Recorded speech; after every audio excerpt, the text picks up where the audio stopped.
마켓 무버입니다. 오늘 시장에서 조명받고 있는 반도체 섹터, 그 안에서도 더 빛나고 있는 CXL 관련 이야기 나눠보도록 하겠습니다. CXL 일단 개념부터 좀 정리를 해보자면요. 컴퓨터 익스프레스 링크의 약자입니다. 직역을 해보자면 빠르게 연결해서 연산한다는 건데요. 다양한 장치들을 잘 연결해주는 그런 개념입니다. 차세대 고성능 인터커넥트 기술인데요. CPU와 가속기 또는 메모리 장치 간의 효율적인 연결을 목적으로 합니다. 그동안 CPU와 GPU, 메모리 반도체가 각각 다른 언어로 좀 소통을 했었다면 이 언어들을 통합시켜주는 장치다라고 이해를 하면 되겠는데요. 지난 2019년에 인텔이 개발을 처음으로 했고 구글과 마이크로소프트 등이 컨소시엄을 구성해서 만든 규격으로 탄생을 했습니다. 이와 관련해서 삼성전자, SK하이닉스에서 본격적으로 양산이 임박했다라는 소식에 시장에서 관심도 높게 가져가고 있는 상황입니다. SK하이닉스가 1분기 말부터 양산에 돌입한다라고 전했고요. 삼성전자의 경우에도 국립전파연구원의 적합성 평가가 완료되면서 이제 곧 양산에 돌입할 것이다라는 기대감을 크게 받아가고 있는 상황입니다. 상황이 이렇다 보니 이제 CXL 관련주로도 온기가 퍼지고 있고요. 여러 가지 종목들이 주목을 많이 받아가고 있는데 주가 측면에서 가장 크게 반응하고 있는 종목은 바로 TLB입니다. 최근에 CXL 메모리 모듈 PCB 개발을 완료했고 삼성전자와 SK하이닉스와 함께 개발을 한 바 있었기 때문에 동시에 납품할 수 있을 것이라는 기대감 가져가고 있고요. 이 밖에도 네오셈이 세계 최초로 CXL 메모리 검사 장비를 상용화해서 삼성전자향으로 납품한 이력으로 함께 주목을 받고 있습니다. 오킨스전자의 경우에도 CXL 생산 기반인 DDR5 메모리에 검사 장비용 소켓을 전문으로 생산하고 있고요. 역시나 삼성전자가 주 고객사입니다. 코리아 서킷도 CXL 그리고 LP캠 관련해서 제품용 PCB를 개발 진행 중인데 아직은 개발 중인 것으로 알려져 있고요. 삼성전자 역시 주 고객사로 함께 관련주로 엮여가는 상황입니다. 오늘 시장에서는 TLB 관련 리포트가 또 나오기도 했습니다. 메리츠증권이 TLB에 대해서 기술 선점에 수확 시기에 진입했다라고 했습니다. 지난해 실적이 굉장히 양호했는데요. 업종 내 다른 기업들, 기판 업체에 대비해서 양호한 수익성을 유지했습니다. 심텍이나 대덕전자, 코리아 서킷과 함께 이렇게 비교가 되고 있고요. 차별화된 기술력으로 평가를 긍정적으로 받고 있습니다. 메모리 모듈 PCB 분야에서 기술적인 우위가 입증된 결과다라고 이렇게 평가를 했고요. 뿐만 아니라 CXL 그리고 LP캠 등 차세대 제품의 양산 확대에 따라서 ASP가 추가적으로 상승할 가능성이 열려 있다라는 코멘트를 메리츠증권에서 남겼습니다. 투자의견 바이오와 함께 적정 주가 25,000원으로 끌어올렸습니다. 기존의 목표 주가 대비 8.7%를 상향 조정했는데요.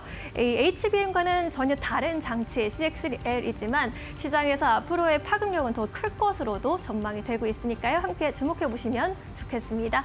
마켓무버 전해드렸습니다. 네, 이어서 오늘 시장에서 움직이는 기업들 하나하나 살펴보도록 하겠습니다. 먼저 첫 번째 기업으로는 박근호 이사님께서 유니드 가지고 오셨어요. 오늘 주가가 2% 정도 빠지고 있습니다. 이 기업 어떻게 보십니까? 네. 기업 내용도 사실 유니도 너무 좋은데 시가총액이 사실 이 가격에 있으면 안 되는 기업이거든요. 그래서 가격적으로 정말 메리트 있는 이제 가격까지 왔다라고 생각을 해서 이제 소개를 시켜드리는데요. 유니드는 이제 OCI 계열의 이제 그 화학 기업이죠.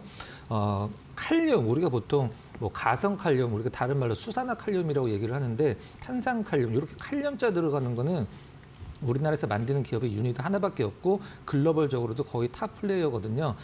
일단 가성 칼륨 같은 경우는 수산화 칼륨은 글로벌적으로 한 35% 정도를 마켓시어를 기록을 하고 있고 탄산 칼륨은 40% 정도 기록을 하고 있는데 이제 중국 공장이 증설을 해서 이제 돌아가고 있기 때문에 올해 한 전년 대비해서 한 900억 정도 추가 매출이 발생이 가능하다라고 이제 회사는 좀 밝히고 있는 편인데 이 칼륨이 어디에 쓰이냐면 뭐 비누, 그러니까 비누 이런 세제 같은 데 좀 많이 쓰이고요. 그다음에 IT 쪽에서 어떤 태양광이나 반도체 쪽에도 소재로 쓰이고 있고 배터리 전해질로도 쓰이는 게 이제 칼륨인데 이런 것과 관련돼서 유니드 실적을 살펴보면 23년도에 원래는 한 1,400억 정도 내외로 나오는 기업이었어요.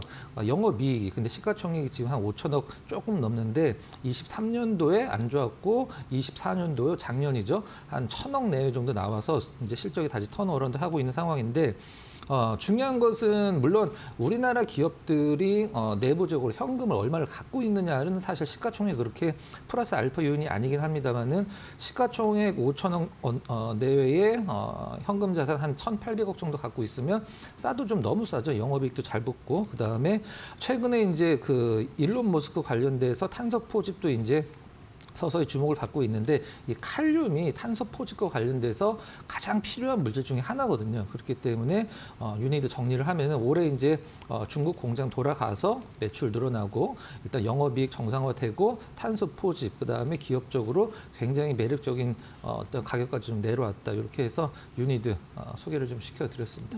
실적 대비 저평가. 네, 너무 저평가죠. 이렇게 네. 정리해 보도록 하겠습니다. 두 번째 기업은 코오롱 인더인데 이민 전문가님께서 가지고 오셨고요. 코오롱 인더 오늘 34,300원대 1% 가깝게 하락세. 다만 기관 수급이 좀 연이어서 들어오는 모습을 함께 확인하실 수 있습니다. 주가가 사실 코오롱 인더의 경우에는 좀 급하게 올라온 측면도 있고요. 이 기업 오늘 보시는 이유가 있으실까요? 주가가 많이 올랐다가 좀 쉬고 있죠. 그만큼 이 기업도 방금 이사님께서 얘기하신 것처럼 유니드처럼 많이 관심을 못 받다가 이제 좀 관심 받기 시작하고 있어요. 보통은 사람들이 이제 주가가 막 떨어질 때 이제 추가 매수를 많이 하시는데 이런 기업이 이렇게 한 번 정도 고개를 팍 하고 들어 올렸을 때 그때 추가 매수 타점을 좀 잡으시면 좋을 것 같습니다. 일단 코롱인더가 하는 사업을 짤막하게 좀 설명을 드리면 아라미드 쪽에 지금 업황 개선이 일어나고 있기 때문에 주가가 많이 올라가고 있고 아라미드 산업에서 지금 한 세계 3위 정도의 생산량을 좀 보유하고 있다라고 알려져 있습니다. 그래서 아라미드 업황이 개선이 되면 결국에는 실적이 업황이 같이 개선이 된다라고 생각을 해주시면 될 것 같고 이 아라미드라는 거를 짤막하게 설명드리면요. 슈퍼 탄소 섬유라고 보시면 돼요. 철보다는 강도가 한 5배 강하고요. 무게는 철보다 한 20% 그러니까 5분의 1 무게밖에 안 되는 굉장히 또 가벼우면서도 강력한 강직도를 가지고 있고 난연성하고 내열성까지 가지고 있어서 결국엔 이 아라미드 섬유가 어디에 많이 쓰이냐 우주항공 쪽에 많이 쓰이고요. 그다음에 방호복이라든지 소방복, 그다음에 타이어 보강제 이쪽에 많이 쓰이고 있습니다. 그래서 아라미드 쪽에 대해서는 우주항공이 지금 좀 갈 때 같이 좀 갈 수 있을 것 같고 또 코롱인더가 아라미드 외에도 가장 효자 상품이 타이어 코드라는 거예요. 타이어 코드는 뭐냐면 고속도로나 이런 데 지나가실 때 타이어가 이렇게 찢어진 거 이렇게 나뒹굴 때 있잖아요. 그 안에 철심이 박혀 있는 게 타이어 코드라는 건데 그거는 지금 코롱인더가 세계에서 요것도 한 3위 정도, 11% 정도 글로벌을 점유율을 가지고 있기 때문에 타이어 코드에 대해서만큼은 또 코롱인더가 굉장히 효자 상품이다라고 생각을 하시면 되고 코롱인더를 조금 더 지켜봐야 되는 건 뭐냐? 적자 사업, 그러니까 아픈 손가락이 3가지가 있었습니다. 첫 번째가 이제 PET 필름 쪽을 SK에 넘겼고요. 그다음 두 번째가 골프웨어 상품, 그러니까 잭 니콜라우스랑 앨론드라는 메이커도 매각을 했고 그다음에 카시트 사업은 합병을 시키면서 아픈 손가락까지 떨어내면서 코롱인더를 앞으로 지켜봐도 되지 않을까 생각합니다. 알겠습니다. 코오롱인더 이제는 악재는 털고 올라갈 만한 그러한 좀 여력이 더 남았다라는 설명으로 정리해보고 가도록 하겠고요. 세 번째 기업은 LTC입니다. 오늘 3% 넘게 급등세 나오고 있습니다. 보니까 주가가 10,000원대에서 움직이고 있는데 이 기업은 박근호 이사님께서 가지고 오셨어요. 이 기업 설명 들어볼까요? 네, LTC 이제 과거에 LG 디스플레이 이제 LCD 시가계획을 거의 독점 납품하던 기업이었었는데 LCD 사업은 이제 LG도 마찬가지고 삼성도 마찬가지고 접었죠. 우리나라에서 이제 LCD를 만드는 기업이 없습니다. 근데 이 LTC 자체를 주목을 하는 게 아니라 이제 LTC의 자회사죠. LSE를 주목을 해야 되는데 LSE가 과거에 이름이 무진전자였었어요. 이제 무진전자를 잠깐 설명을 드리면 이제 SK 하이닉스의 세정 장비를 거의 90%를 독점하는 기업이 이제 무진전자였었는데 1년 매출이 한 5천억 정도 나왔었죠. 근데 중국 쪽으로 기술 유출 관련돼서 노이즈가 생기면서 SK 하이닉스가 무진전자를 이 공급 체인에 완전히 빼버렸습니다. 근데 그러면 그 무진전자가 이제 매물로 나오는 굉장히 싼 가격에 나왔겠죠.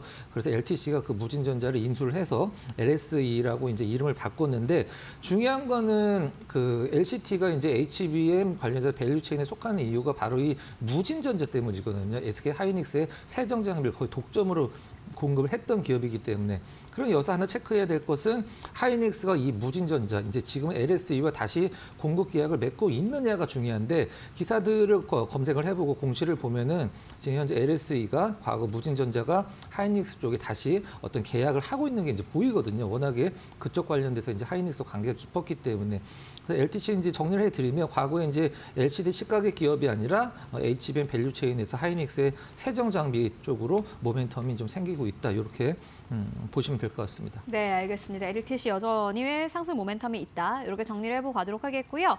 이어서 마지막 기업으로는 이민 전문가님께서 삼지엔터를 가지고 오셨어요. 오늘 주가가 좀 빠지네요. 4% 넘게 갑자기 2시 구간부터 좀 네. 급하게 빠지는 것 같아요. 네. 오늘 이 기업 사실 이전에 상한가도 갔었고 네, 이 기업 맞아요. 어떻게 보세요? 기업은 굉장히 좋게 봅니다. 일단은 뭐 SMG엔터 자체는 여러분들 좀 아시고 계실 겁니다. 이게 IP, 그러니까 아기들이 이제 좋아하는 티니핑이라든지 뭐 그런 것들을 만들어내면서 굉장히 퍼포먼스가 좋았는데 일단 이 기업 자체가 7년 동안 적자가 나왔었어요. 그래서 주가가 상당히 밑으로 떨어졌다가 4분기 때부터 흑자 전환을 했거든요. 그 이유를 우리가 좀 따져보면은 티니핑이라는 슈퍼 IP가 있는데도 불구하고 일단은 적자가 심했던 거는 딱 한 가지였습니다. 유통을 턴키로 이제 외주업체를 쓰다 보니까 아무리 티니핑의 뭐 완구라든지 MD를 잘 만들어도 이게 팔면 팔수록 그렇게 큰 수익이 안 나는 거예요. 그때는 왜 그러냐면 SMG 엔터 자체가 약간 유통 쪽에 대해서 노하우가 없었죠. 신생 업체다 보니까. 그러다 보니까 SMG 엔터가 이제 2022년도에 뭘 했냐? IPO 상장을 하면서 자금을 끌어들입니다. 그 자금으로 이제 유통 노하우를 배우기 시작해요. 그래서 자기네가 직접적으로 이제 외주 주지 않고 자기네가 완구류 뭐 이런 거 MD류 만들어가지고 팔기 시작합니다. 그게 한 1년 반 정도 지나고 나니까 24년부터 흑자 전환이 일어나게 된 거예요. 제가 봤을 때는 이 티니핑이라는 IP가 아기들한테도 굉장히 인기가 많고 진짜 없어서 못 판다라고 나올 정도로 굉장히 인기가 좋기 때문에 앞으로도 지켜보셔도 될 것 같고요. 다만 한 가지 걱정되는 건 이제 재무가 좀 악화가 됐겠죠. 7분기 연속 적자가 났으니까. 그렇지만 영업이익이 난다라는 건 결국엔 결손금도 충당시키고 부채 비율도 줄어들 수 있으니까 저는 강력한 IP 기반으로 이런 기업들은 쭉 길게 보셔도 된다라고 생각합니다. 네, 삼지엔터 말씀처럼 사실 실적은 잘 나오는데 좀 적자가 지속돼서 저도 의문이었거든요. 네. 아니 이렇게 인기가 많은데 도대체 왜 적자일까 하고 봤더니 말씀해 주셨던 것처럼 유통 쪽에서 계속해서 좀 비용이 발생하고 있었고 다만 거기서 이제 어떤 해결책을 찾았기 때문에 앞으로 주가를 좀 기대해 볼 만하다. 특히나 오늘 좀 빠질 때 좋겠죠. 삼지엔터까지 만나보고 왔습니다. 지금까지 박근호 이사 이민 전문가와 함께 이야기 나눠봤습니다. 말씀 고맙습니다.